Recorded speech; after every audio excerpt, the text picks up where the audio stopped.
तो चलिए फिर शुरू करते हैं मिसलेनियस एक्सरसाइज ऑफ चैप्टर 4। और आप देख रहे हैं मिसलेनियस एक्सरसाइज का लेक्चर 1। तो काफ़ी लेंथी एक्सरसाइज है, हो सकता है कि 2 या 3 लेक्चर में ये ख़त्म हो पाए। तो बड़े ध्यान से हर एक सवाल को समझिएगा, क्योंकि मिसलेनियस के जो सवाल होते हैं वो सबसे ज़्यादा इंपॉर्टेंट होते हैं। नंबर 1 पर एग्जाम्पल, नंबर 2 पर मिसलेनियस के सवाल और नंबर 3 पर आते हैं एक्सरसाइज के सवाल, अगर हम बोर्ड के पेपर के हिसाब से देखें तो फिलहाल ये मिसलेनियस एक्सरसाइज का पहला सवाल है जो हम करने जा रहे हैं। बड़े ध्यान से सवाल को समझिएगा। Prove that this determinant is independent of theta. हमें ये प्रूव करना है कि जो डिटर्मिनेंट है ये थीटा से क्या होगा, इंडिपेंडेंट होगा। तो हम इस डिटर्मिनेंट को सॉल्व करते हैं और सॉल्व करते करते हम क्या करेंगे, वो दिखाएंगे कि एंड में ये पूरी तरह से थीटा से क्या हो गया, इंडिपेंडेंट हो गया है। तो इस डिटर्मिनेंट को हम किसी भी रो या कॉलम के अलोंग एक्सपेंड कर सकते हैं। किसी भी डिटर्मिनेंट को एक्सपेंड करने से पहले हम ये देखते हैं कि कौन सी रो में ज़्यादा से ज़्यादा जीरो हैं या कौन से कॉलम में ज़्यादा से ज़्यादा जीरो हैं। लेकिन यहाँ पर हमें कहीं भी कोई भी जीरो दिखाई नहीं दे रहा, तो हम किसी भी रो या कॉलम के अलोंग इसको एक्सपेंड कर सकते हैं। मान लो कि मैं R1 के अलोंग एक्सपेंड अगर करूँगा इसको, तो आप R2 या R3 या C1 या C2 किसी के भी अलोंग एक्सपेंड करके अपना प्रैक्टिस करिएगा, ठीक है। तो फिलहाल मैं इसको R1 के अलोंग एक्सपेंड करता हूँ, एक्सपेंडिंग अलोंग R1, ठीक है। तो बड़े ध्यान से समझिएगा। सबसे पहले क्या है, x और x के साथ वाला कॉलम और रो को एलिमिनेट करके ये सब बचेगा, माइनस का x प्लस का 1 प्लस का 1 और x, ठीक है। उसके बाद माइनस लगेगा, फिर साइन थीटा,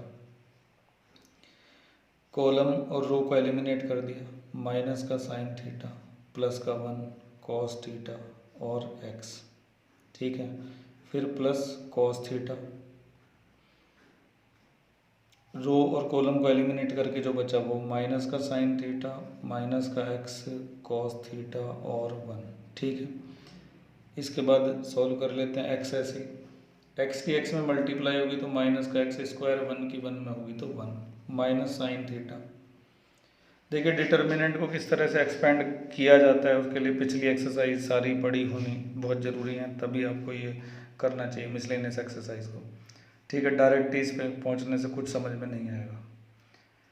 तो x की मल्टीप्लाई यहाँ पर करेंगे तो क्या आ जाएगा, x sine theta, cos theta की मल्टीप्लाई 1 में कर देंगे तो cos theta plus cos theta, इनकी मल्टीप्लाई होगी माइनस का साइन थीटा, इनकी मल्टीप्लाई होगी तो माइनस का x कॉस थीटा आएगा, लेकिन बीच में जो माइनस लगता है उसकी वजह से यहाँ पर क्या आ जाएगा, प्लस आ जाएगा, ठीक है। इसके बाद x को अंदर मल्टीप्लाई कर दिया, माइनस का x क्यूब माइनस का x, साइन थीटा को अंदर मल्टीप्लाई करेंगे, माइनस माइनस प्लस हो जाएगा, x साइन स्क्वायर थीटा आ जाएगा, माइनस माइनस फिर से प्लस हो जाएगा, साइन थीटा की कॉस थीटा में करेंगे तो क्या आएगा, sine theta cos theta, plus minus minus हो जाएगा, कॉस थीटा की साइन थीटा में करेंगे तो आएगा साइन थीटा कॉस थीटा, ठीक है। फिर प्लस प्लस प्लस हो जाएंगे, x और कॉस थीटा की कॉस थीटा में कर देंगे तो क्या आ जाएगा, कॉस स्क्वायर थीटा। इसके बाद देखते हैं जो लाइक टर्म होंगी वो ये जैसे ये है इससे ये कैंसिल हो जाएगा, बचेगा माइनस का x क्यूब माइनस x और प्लस ये जो दोनों दिखाई दे रहे हैं इन दोनों में से x कॉमन आ सकता है तो ले लेंगे कॉमन, अंदर बचेगा sine square theta plus cos square theta. तो माइनस का x क्यूब माइनस का x प्लस x और यहाँ पे बन गई आइडेंटिटी, इसकी जगह क्या आ जाएगा 1। इसके बाद माइनस का x क्यूब माइनस का x और 1 की x में करेंगे तो क्या आएगा x, फिर x हो जाएगा कैंसिल और ये आ गया माइनस का x क्यूब। तो ये जो डिटर्मिनेंट था इसको सॉल्व करने के लिए हमने R1 के अलोंग इसको क्या कर दिया, एक्सपेंड। आप जब खुद से करेंगे तो आप C1 C2 C3 किसी दूसरे के अलोंग एक्सपेंड करके तब प्रैक्टिस करिएगा, आंसर आपका भी यही आएगा माइनस का x क्यूब, ठीक है। तो अभी हम ये जो अपना आंसर देख रहे हैं इस आंसर के अंदर थीटा कहीं भी नहीं है, जबकि हमारे सवाल की शुरुआत में बहुत सारे थीटा थे, लेकिन बीच में कैलकुलेशन करते समय वो सारे थीटा आपस में क्या हो गए, कैंसिल। तो बाद में कोई थीटा नहीं मिला, इसलिए हम कह सकते हैं कि ये जो डिटर्मिनेंट है ये क्या होगा, इंडिपेंडेंट ऑफ थीटा होगा जब इसको सोल्व किया जाएगा, ठीक है। तो एंड में लिख देता हूँ मैं तो इस तरह से मैंने एंड में लिख दिया कि hence determinant is independent of theta, ये डिटर्मिनेंट को रिप्रेजेंट करने का साइन होता है। ठीक है, तो उम्मीद है कि पहला सवाल समझ में आ गया होगा। चलिए बढ़ते हैं आगे। इसके बाद हमारे सामने एक और बेहतरीन सवाल है, question number 2। Without expanding prove that this is equal to this. बिना एक्सपेंड किए प्रूव करना है कि ये वाला डिटर्मिनेंट इस वाले डिटर्मिनेंट के इक्वल है। जैसे पिछले सवाल में हमने एक्सपेंड कर दिया था, इस वाले सवाल में एक्सपेंड नहीं कर सकते, साफ साफ लिखा हुआ है विदाउट एक्सपेंडिंग। तो करेंगे कैसे, जरा ध्यान से देखिएगा सवाल को। मैं फिलहाल इसका LHS ले लेता हूँ, LHS। तो LHS को यहाँ पे लिखने के बाद अब बड़े ध्यान से ये देखा जाएगा कि इसको ये बनाने के लिए हम क्या क्या कर सकते हैं। तो आप भी देख लीजिए ध्यान से, मैं भी देख लेता हूँ, फिर सोचते हैं कि क्या किया जा सकता है। ठीक है, तुम्हारे दिमाग में कुछ ना कुछ आया होगा, मेरे दिमाग में भी आया कुछ।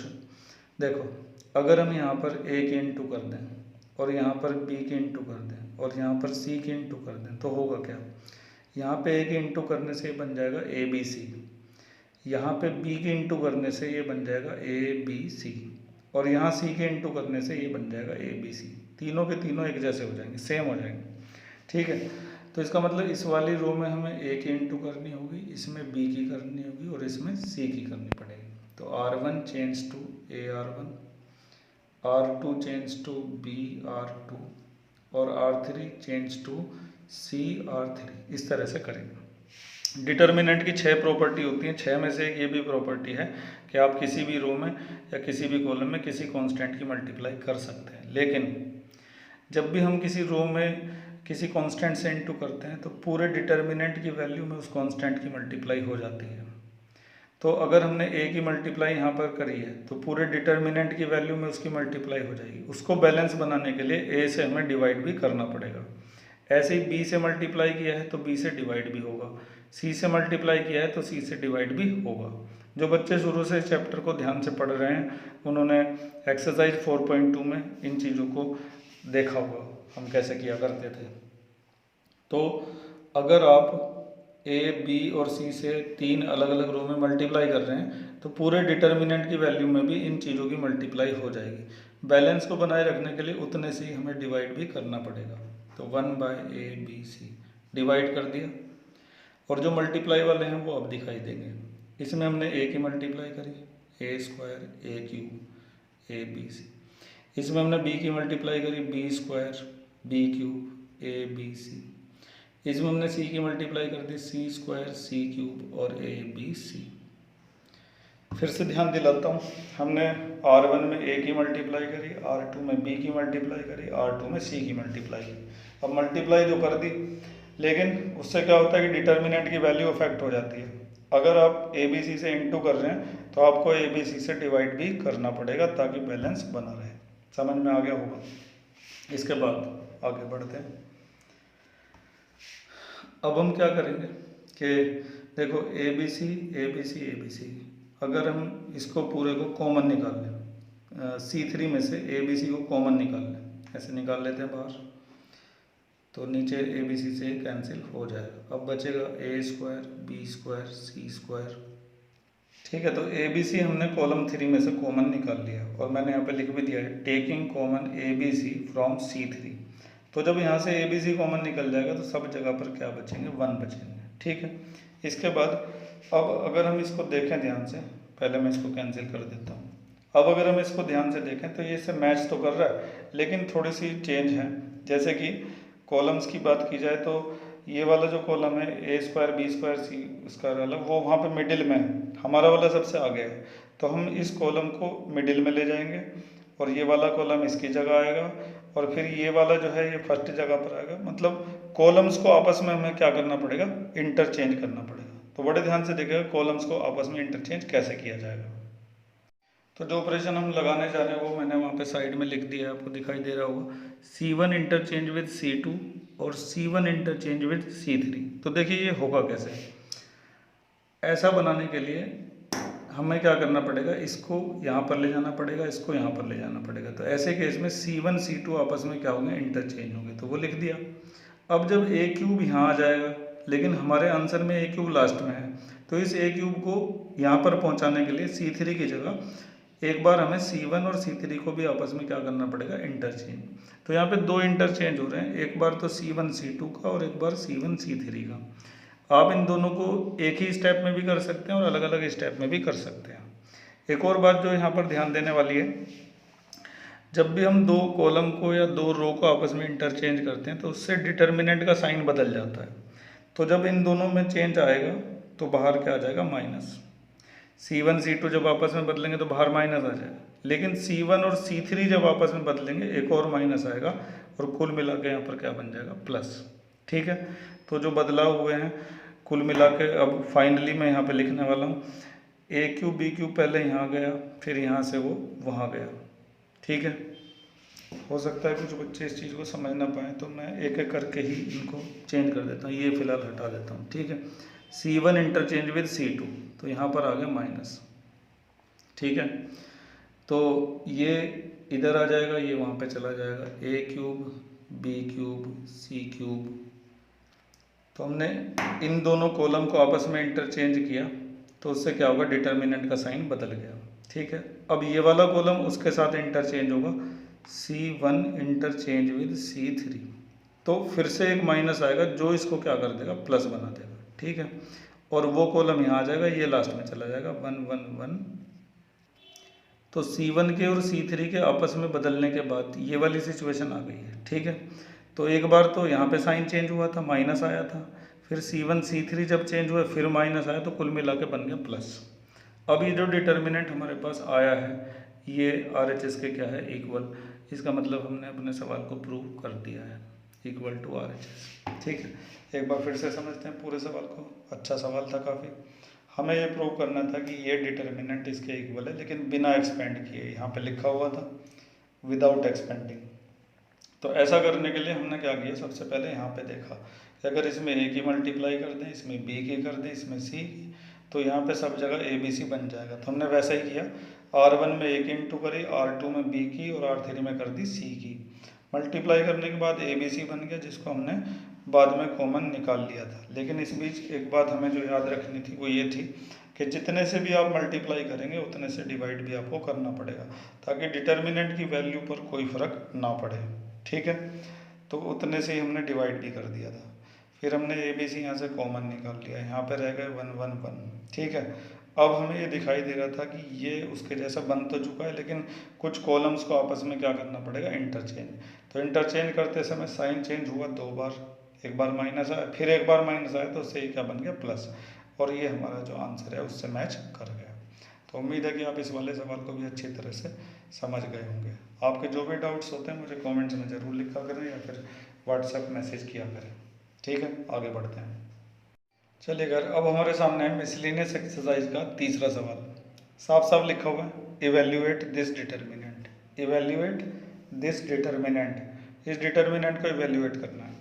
तो मेरी सलाह तो आपको यही है कि पहले आप खुद से इसको करके देख लीजिए, उसके बाद ही अगर आपसे नहीं हो पाता है फिर इसको देखना शुरू करिएगा।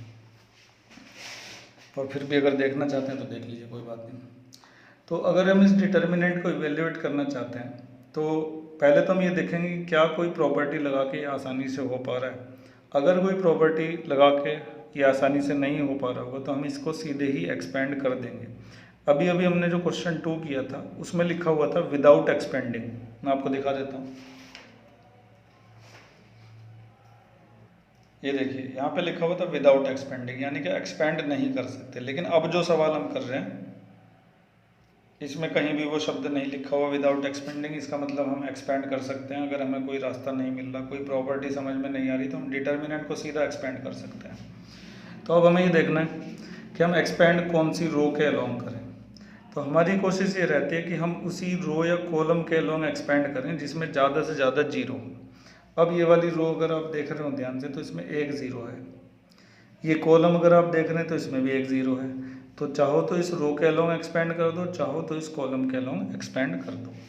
तो मैं कर रहा हूँ कॉलम के अलोंग एक्सपेंड, जब आप प्रैक्टिस करेंगे तो आप रो के अलोंग करेंगे। ठीक है, तो ध्यान से देखिएगा जरा। तो मैंने यहाँ पे लिख दिया एक्सपेंडिंग अलोंग C3। अब C3 का पहला एलिमेंट है माइनस का साइन अल्फा। ठीक है, फिर एक डिटर्मिनेंट बनाया जाएगा इस तरह से। और उसके अलोंग साइन अल्फा के अलोंग रो को और कॉलम को कर दिया जाएगा कैंसिल, ये सब बचेगा। माइनस का sign beta cos beta sine alpha cos beta और साइन अल्फा साइन बीटा, ठीक है, ये सब बचेगा। क्लियर। इसके बाद हमारा जो अगला एलिमेंट है इस कॉलम का वो ज़ीरो है। अब ज़ीरो के आगे वैसे तो माइनस लगेगा, लेकिन माइनस लगाओ या प्लस लगाओ ज़ीरो के आगे कोई फ़र्क नहीं पड़ना। इसके बाद क्या आएगा, कॉस अल्फ़ा। कॉस अल्फ़ा के बाहर क्या साइन लगेगा ये देखना पड़ेगा। कॉस अल्फ़ा है तीसरी रो का तीसरा एलिमेंट, 3 + 3 यानी कि 6, 6 यानी कि इवन नंबर है तो क्या आएगा प्लस इसके बाहर, ठीक है। वैसे ये चीज़ आपको समझाने की नहीं है, ये चीज़ें पहले समझाई जा चुकी हैं। अब रो और कॉलम को एलिमिनेट कर दिया है, जो बचेगा वो लिख देते हैं, कॉस अल्फ़ा कॉस बीटा।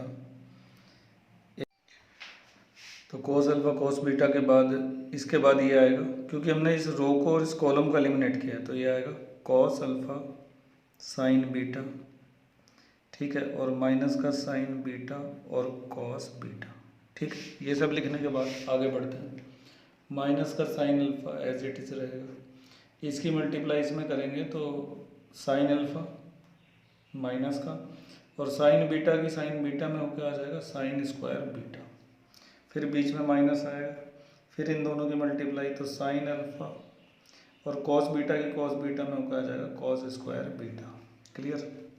इसके बाद इसको हटा देते हैं यहाँ से, कॉस अल्फ़ा आएगा, फिर कॉस बीटा की इधर मल्टीप्लाई करेंगे तो cos alpha cos square beta, फिर बीच में माइनस आएगा लेकिन इसकी वजह से प्लस बन जाएगा। अब साइन बीटा की वहाँ पर करेंगे तो cos alpha sine square beta, ठीक है। तो मल्टीप्लाई करने के बाद अब आगे बढ़ते हैं। अब इसका जो माइनस है ना, इसका माइनस भी बाहर निकलेगा और यहाँ से साइन अल्फ़ा भी बाहर निकलेगा, तो माइनस बाहर निकल के ये प्लस बन जाएगा, और क्योंकि एक साइन अल्फ़ा अंदर से आएगा एक बाहर है तो मिलकर बन जाएगा साइन स्क्वायर अल्फ़ा, अंदर रह जाएगा साइन स्क्वायर बीटा, माइनस बाहर जा चुका है तो प्लस आ जाएगा कॉस स्क्वायर बीटा प्लस, अब यहाँ से बाहर आएगा कॉस स्क्वायर अल्फ़ा, ठीक है, मतलब आएगा तो कॉस अल्फ़ा लेकिन बाहर आके वो कॉस स्क्वायर अल्फ़ा बन जाएगा, अंदर रह जाएंगे कॉस स्क्वायर बीटा और प्लस साइन स्क्वायर बीटा। तो अब अगर आप ध्यान से देख रहे हैं तो यहाँ पे आइडेंटिटी बन गई और इधर भी आइडेंटिटी बन गई, इन दोनों की जगह 1 लिखा जाएगा, तो साइन स्क्वायर अल्फ़ा इंटू 1 और plus cos square alpha into 1, ठीक है। उसके बाद sine square alpha plus cos square alpha, ठीक है, ये बचेगा हमारे पास, और ये फिर से एक आइडेंटिटी बन गई तो इसकी जगह पर क्या आ जाएगा 1। तो इस तरह से हमारा जो सवाल है ये पूरा आसानी से एवेल्यूएट हो गया। हमने जो जिस रो में ज़ीरो थी उसके अलोंग इस डिटर्मिनेंट को एक्सपेंड कर दिया और एक्सपेंड करके सॉल्व करने के बाद हमारा आंसर 1 आ गया। तो इस सवाल में बजाय प्रॉपर्टी लगाने के, क्योंकि प्रॉपर्टी तो हमें कुछ नज़र आ ही नहीं रही थी इसमें क्या लगाएं, हमने इसको सीधा एक्सपेंड कर दिया, क्योंकि इसमें कहीं लिखा भी नहीं था विदाउट एक्सपेंडिंग, ठीक है। तो इस तरह से कुछ सवाल होते हैं ऐसे जिसमें बिना प्रॉपर्टी लगाए सीधे एक्सपेंड करके भी आप आसानी से आंसर निकाल सकते हैं, ठीक है। उम्मीद है कि सवाल समझ में आ गया होगा अच्छी तरह से। अगर समझ में आता है तो लाइक ज़रूर किया करें। चलिए आगे बढ़ते हैं। तो ये जो सवाल आप देख रहे हैं क्वेश्चन नंबर 4, ये मोस्ट इम्पोर्टेंट क्वेश्चन है और बोर्ड के पेपर में ये 4 नंबर का आता है। और इस सवाल में मैं करना क्या है उसको पढ़ लेते हैं। लिखा है कि A B C are the real numbers and determinant is equal to 0, then show that A plus B plus C is equal to 0 और A is equal to B is equal to C. ये 2 चीज़ें हमें इस सवाल के अंदर prove करनी है, ठीक है। तो आप ये ना सोचें कि आप और की वजह से केवल ऊपर वाला कर लेंगे नीचे वाला नहीं करेंगे, हम दोनों चीज़ों को इस सवाल के अंदर प्रूव करेंगे। और बोर्ड में भी अगर ये सवाल आता है तो भी आपको दोनों चीज़ों को ही प्रूव करना पड़ेगा। आप और से ये मतलब बिल्कुल ना लगाएं कि केवल एक ही चीज़ को करना है, ठीक है। तो शुरू करते हैं सवाल को। सबसे पहले मैं ये पूरा डिटर्मिनेंट यहाँ पर लिख देता हूँ इस तरह से, ठीक है। तो ये मैंने लिख दिया है कि पूरा जो डिटर्मिनेंट है वो किसके इक्वल है, 0 के। अब अगर हमें इस डिटर्मिनेंट को सॉल्व करना है तो अगर हम इस तरह से देखते हैं कि C1 change to C1 plus C2 plus C3, अगर हम इन तीनों कॉलम को ऐड करते हैं तो क्या मिलेगा हमें यहाँ पर। देखो B 2 बार आ जाएगा, C भी 2 बार आ जाएगा, A भी 2 बार आ जाएगा, तो हमें यहाँ पे मिलेगा 2a 2b और 2c, ठीक है। और अगर हम इस तरह से प्लस करते हैं तो भी हमें सबसे ऊपर वाली रो में 2a मिलेंगे, 2b मिलेंगे और 2c मिलेंगे। तो चाहो तो रो के अलोंग इसको प्लस कर लो, चाहो तो कॉलम के अलोंग प्लस कर दो, सेम रिजल्ट हमें मिलने वाला है, ठीक है। तो मैं फिलहाल इस सवाल को रो के अलोंग करता हूँ और आप जब प्रैक्टिस करेंगे तो आप कॉलम के अलोंग करिएगा।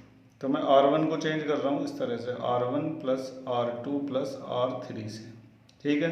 तो ये जो R1 है इसमें ये दोनों रो जाके क्या हो जाएंगी प्लस, और सब चीज़ें हमारे पास दो दो हो जाएंगी। देखिए जरा,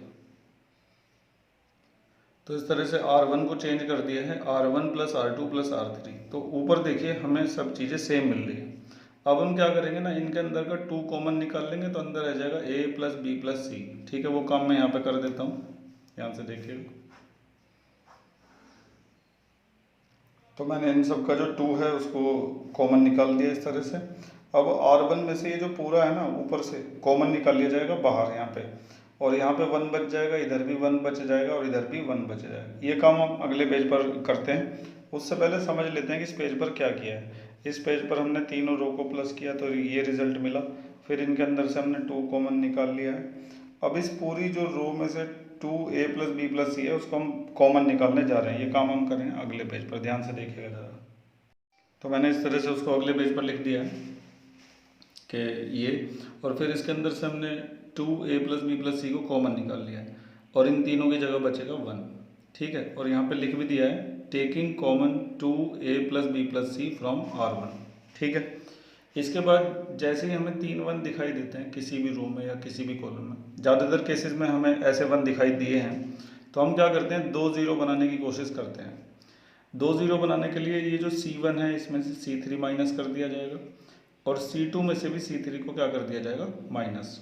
तो उससे क्या होगा, यहाँ 2 जगह पे हमें 0 मिल जाएंगे और उसके बाद हम इस डिटर्मिनेंट को एक्सपेंड कर देंगे, ठीक है। तो ज़रा ध्यान से देखिएगा, C1 change to C1 minus C3 और C2 change to C2 minus C3, ठीक है। यहाँ पे एक बात का ध्यान रखना पड़ता है जो आपको एक्सरसाइज 4.2 में बताई गई थी कि आप यहाँ पे 0 बनाने के लिए C1 में से C2 माइनस नहीं कर सकते, क्योंकि C2 यहाँ पर क्या हो रही है, अफेक्ट हो रही है। ज़्यादा जानकारी के लिए एक्सरसाइज 4.2 पढ़िए, जिनको इस बारे में नहीं पता है। तो 2a प्लस बी प्लस सी ऐसे ही रहेगा। हमने इसमें से ये माइनस किया है, C1 में से C3 माइनस किया है, तो इसमें से वो जाएगा तो यहाँ पे क्या बचेगा 0। C प्लस ए में से B प्लस सी जाएगा तो C से C कट जाएगा और A माइनस बी यहाँ पर बचेगा, ठीक है। A प्लस बी में से C प्लस ए माइनस होगा तो A से A कट जाएगा, बचेगा B माइनस सी। इसी तरह से C2 में से C3 माइनस करेंगे तो यहाँ पर आ जाएगी 0, B से B कट जाएगा, आ जाएगा A माइनस सी, C से C कट जाएगा, आ जाएगा B माइनस ए, और लास्ट वाले कॉलम में हमने कोई चेंज नहीं किया है, वो अनअफेक्टेड है, वो ऐसे ही उतार दिया जाएगा, ठीक है। अब हम क्या करेंगे कि ये जो रो है R1 इसके अलोंग इस डिटर्मिनेंट को एक्सपेंड कर देंगे। तो मैं यहाँ पे इसको कर देता हूँ एक्सपेंड, ध्यान से देखिएगा जरा। तो शुरुआत के 2 एलिमेंट तो 0 हैं तो उनको लिखने की कोई ज़रूरत नहीं है, सीधे 1 लिखेंगे और 1 के अलोंग रो और कॉलम को एलिमिनेट करके जो बचेगा वो लिखेंगे। रो एलिमिनेट, कॉलम एलिमिनेट, ये सब बचा है तो इसको मैं लिख देता हूँ a minus B, A minus C, b minus C और b माइनस ए, ये लिख दिया है, ठीक है। इक्वल टू में 0 चल ही रहा है। अब 2a प्लस बी प्लस सी बड़ा ब्रैकेट, सबसे पहले इन दोनों की मल्टीप्लाई होगी और फिर इन दोनों की होगी। तो पहले मैं इनकी मल्टीप्लाई करता हूँ, ध्यान से देखिएगा। a की b में करेंगे A B minus A square minus B square और प्लस का ए बी, ठीक है।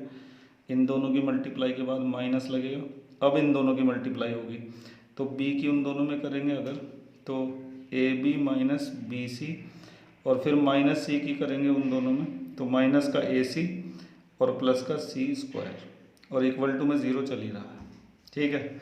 उसके बाद 2a प्लस बी प्लस सी, अब ब्रैकेट ओपन कर देते हैं।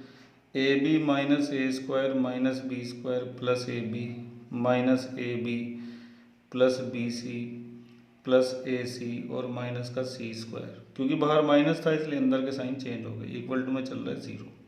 अब देखते हैं क्या क्या चीज़ें कैंसिल हो जाएंगी। ए बी से ए बी क्या हो जाएगी, कैंसिल। ठीक है, और कुछ यहाँ पे कैंसिल होता हुआ दिखाई नहीं दे रहा है, तो जो बचा है उसको लिख देते हैं 2ABC, और बचेगा AB प्लस BC और प्लस AC, और माइनस का A² माइनस का B² माइनस का C² इज इक्वल टू 0। ठीक है, तो इस पेज पर हमने क्या किया, इसको कॉमन निकाला, 3 1 बचे, फिर C1 में से C3 माइनस किया और C2 में से भी C3 माइनस किया, तो हमें ये रिजल्ट मिला। फिर हमने R1 के अलोंग एक्सपेंड कर दिया, रो कैंसिल, कॉलम कैंसिल, ये बचा, इसको लिख दिया, क्रॉस मल्टीप्लाई कर दिया, यहाँ तक पहुँच गए। अब हम ले जा रहे हैं अगले पेज पर। इस बीच में आपको याद दिला देता हूँ जो हमें प्रूव करना है। हमें दो चीज़ें प्रूव करनी है, a plus B plus C is equal to 0, A is equal to B is equal to C. तो चलते हैं अगले पेज पर, इसको मैं अगले पेज पर लिख रहा हूँ। तो मैंने उसको अगले पेज पर लिख दिया है इस तरह से, और साथ में ये भी लिख दिया है जो हमें प्रूव करना है। ठीक है, अब हम क्या करेंगे कि यहाँ पर दो चीज़ें कर सकते हैं कि a plus B plus C को 0 के इक्वल रख सकते हैं। Now a plus B plus C is equal to 0, ऐसा हमने कैसे कर दिया, ये पूरा 0 के नीचे जाके 0 हो गया, 2 भी 0 के नीचे जाके क्या हो गया, 0। तो यहाँ से आ गया a plus B plus C is equal to 0। इसके अलावा जब ये दोनों 0 में चले जाएंगे तो ये पूरा 0 के इक्वल आएगा, A B plus B C और plus A C minus A² minus B² minus C² is equal to 0।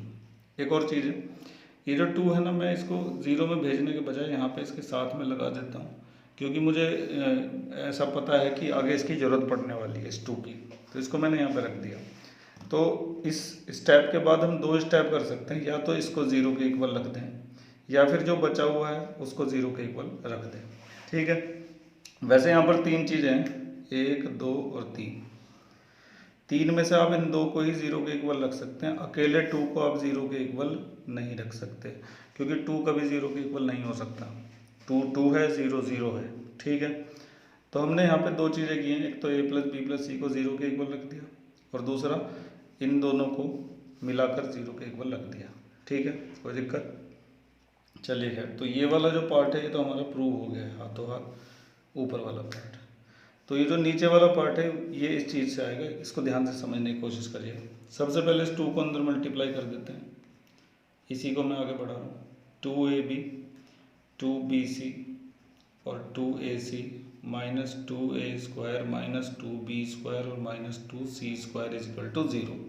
ठीक है, इसके बाद हम इसमें से माइनस साइन कॉमन निकालते हैं, अंदर बचेगा माइनस का 2AB माइनस का 2BC माइनस का 2AC प्लस का 2A² प्लस का 2B² और प्लस का 2C²। अंदर के साइन क्या हो जाएंगे, चेंज। माइनस जो है वो 0 में चला जाएगा, और इनको एक सही ऑर्डर में मैं लिख देता हूँ, 2A² 2B² 2C² minus 2AB minus 2BC और माइनस 2CA। AC को मैंने CA लिख दिया इज इक्वल टू 0। अब हमें यहाँ पर, अगर आप ध्यान से देख पा रहे हो, तो एक चीज़ यहाँ पर नज़र आ रही है कि यहाँ पर एक फार्मूला, एक क्या 3 फार्मूले हम बना सकते हैं परफेक्ट स्क्वायर के। देखो कैसे, ये जो 2A² है इसमें से एक A² ले लिया और 2AB को ले लिया, और ये जो 2B² है इसमें से हमने एक B² ले लिया। ठीक है, इसके बाद प्लस यहाँ पर जो 2B² थे उसमें से एक B² इधर आ गया, एक बचा है तो उसको हमने यहाँ पे ले लिया, और इसके साथ में हम लेंगे 2BC और 2C² में से एक C² इधर ले लिया।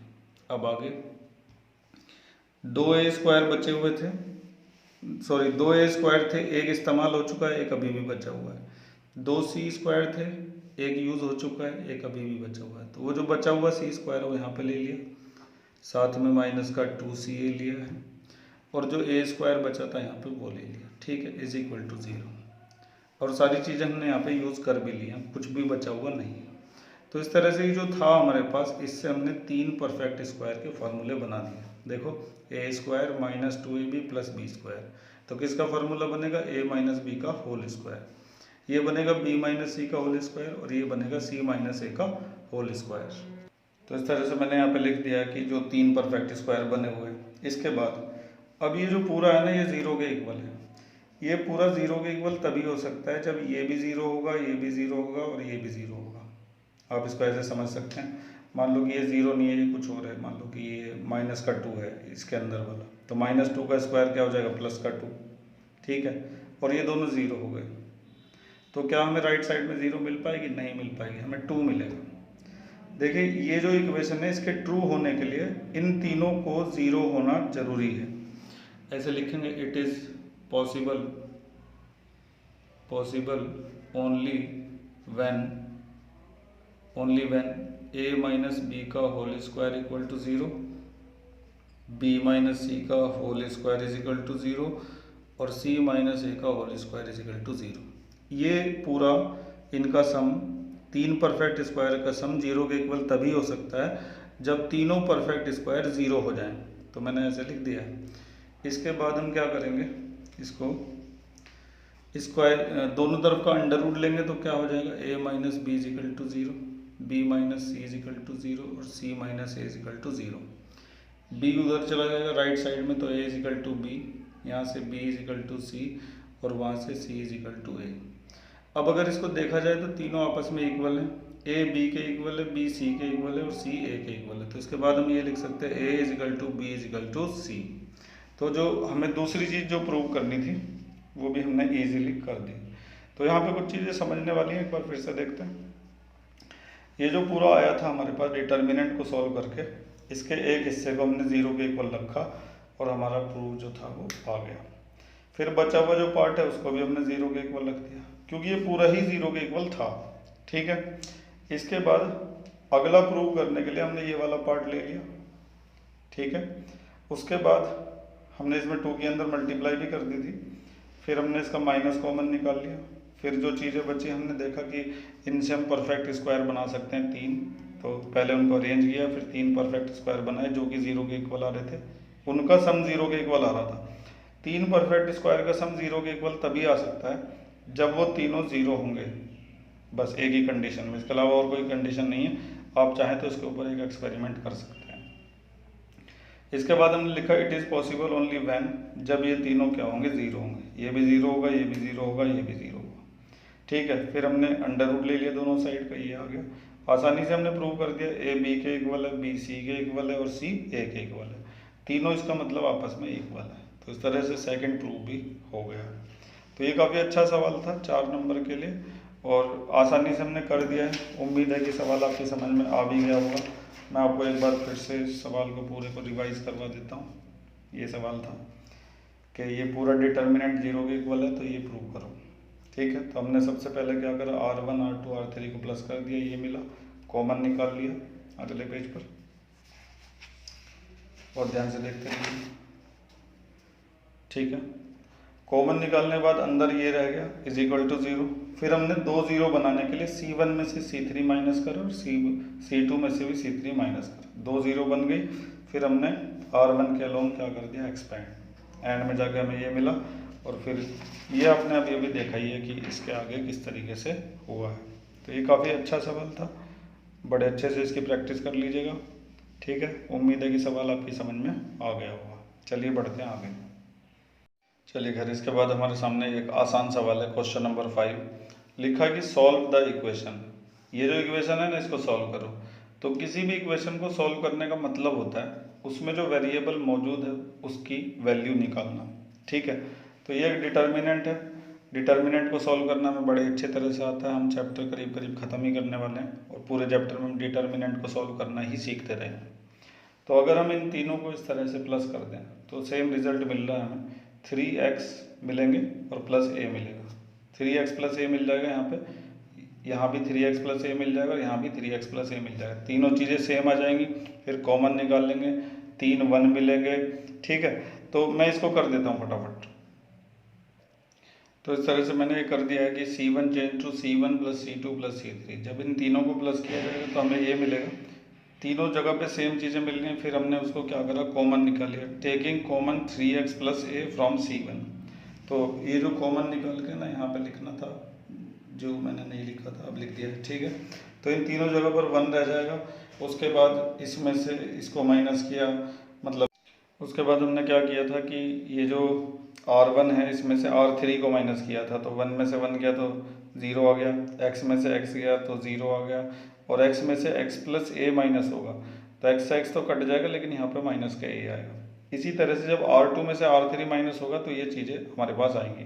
ठीक है, अब हम क्या करेंगे कि ये वाला जो कॉलम है इसके अलोंग इस डिटर्मिनेंट को एक्सपेंड कर देंगे। मैंने यहाँ पर लिख दिया एक्सपेंडिंग अलोंग C1। ठीक है, तो मैं एक्सपेंड करने जा रहा हूँ, जरा ध्यान से देखियो। तो ये कैंसिल हो जाएगा कॉलम और ये रो कैंसिल हो जाएंगे, और ये एलिमेंट जो 1 है यहाँ पे लिखा जाएगा इसको। ठीक है, तो इसके अलोंग रो और कॉलम को एलिमिनेट करने के बाद हमें जो मिलेगा वो लिख देते हैं ज़ीरो माइनस ए और ए और माइनस ए, ये सब हमें मिलेगा।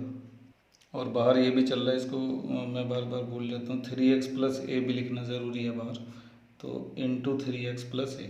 ठीक है, और इंटू में 1 ये यहाँ पे लिख देता हूँ। क्लियर। इसके बाद 3x प्लस ए ऐसे ही रहेगा, इसकी मल्टीप्लाई ज़ीरो में करेंगे तो ज़ीरो आ जाएगा, ए की मल्टीप्लाई ए में करेंगे तो आएगा ए स्क्वायर, बीच में माइनस है तो उसका प्लस बन जाएगा, इज इक्वल टू ज़ीरो। तो 3x plus A into A square is equal to zero. ठीक है, ए स्क्वायर को ज़ीरो में भेजने के बाद 3x plus A is equal to zero, तो x की वैल्यू आ जाएगी, a उधर जाके माइनस और 3 चला जाएगा डिवाइड में, तो x की वैल्यू आ गई माइनस का a/3। अगर हम इसको ज़ीरो के इक्वल रखते हैं a स्क्वायर को, तो उससे हमें x की कोई वैल्यू नहीं मिलेगी, क्योंकि यहाँ पे वेरिएबल है ही नहीं। तो इस तरह से हमने इस इक्वेशन को सॉल्व कर दिया है। तो बड़ा सिंपल सवाल था, आसानी से आपकी समझ में आ गया होगा।